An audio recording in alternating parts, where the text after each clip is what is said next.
Здравствуйте, вы смотрите «Актуальное интервью» в студии Валерия Наумова.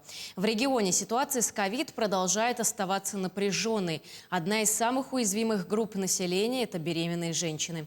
Как организовано лечение заболевших ковидом будущих мам в Якутской республиканской клинической больнице, расскажет гостья студии Анжелика Дьяконова, заведующая акушерским инфекционным отделением Якутской республиканской клинической больницы.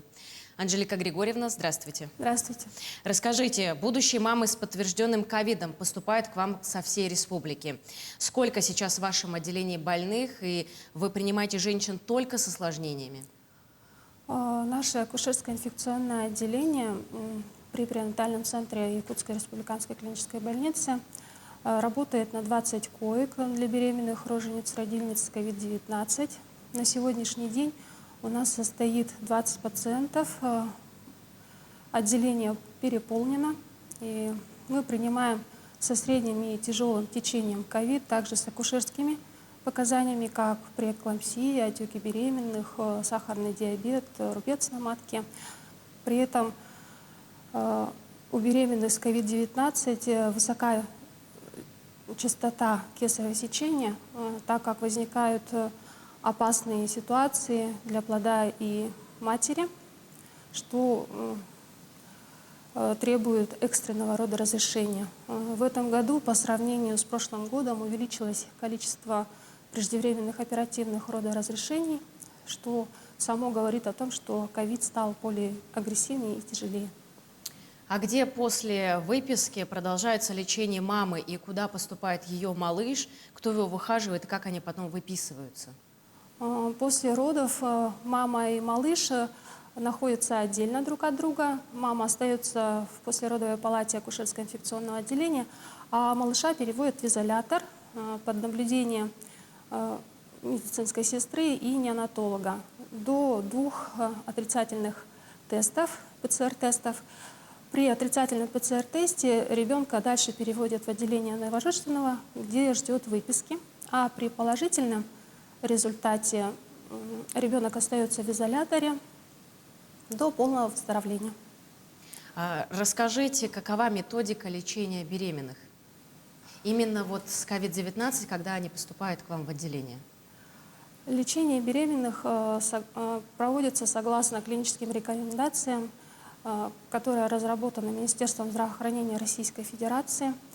За период пандемии разработано 11 временных методических рекомендаций по оказанию медицинской помощи при COVID-19. А в этом году, в июле этого года, вышла 4-я версия оказания медицинской помощи беременным роженицам-родильницам при новой коронавирусной инфекции.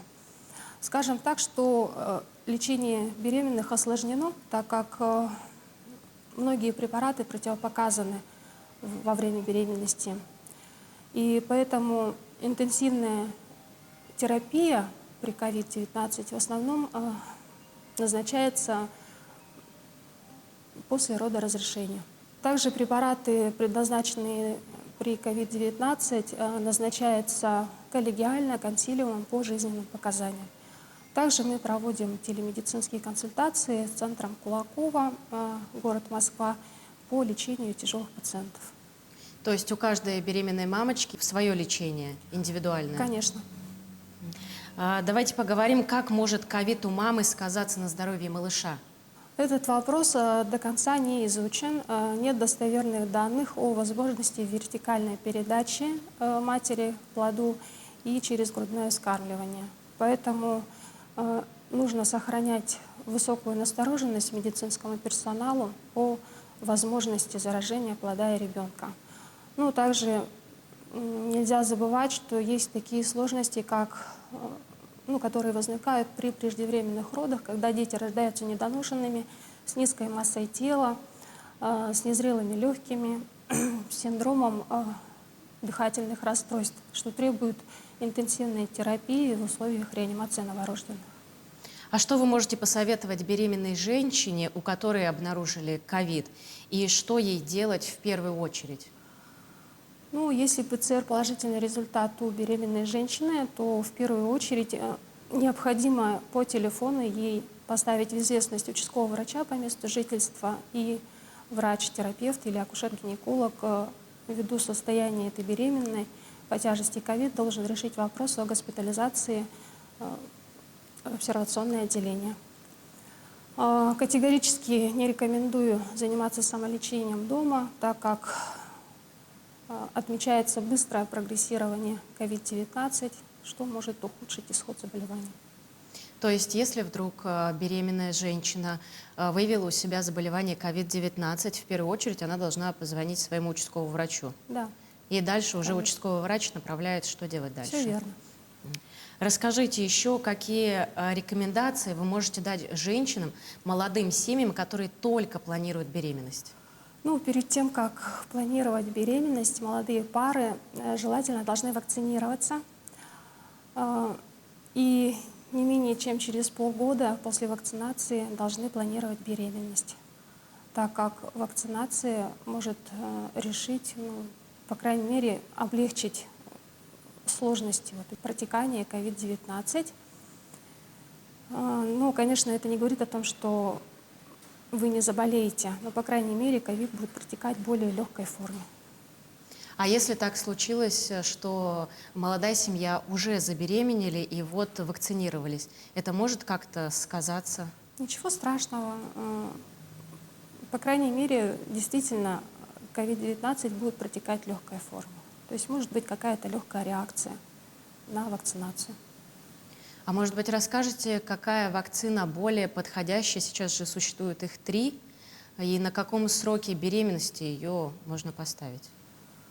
На сегодняшний день делается акцент на вакцинации беременных из группы высокого риска тяжелого течения ковид, то есть соматически отягощенных с высоким артериальным давлением, сахарным диабетом, ожирением, с иммунодефицитом, заболеваниями легких, почек, печени. Да?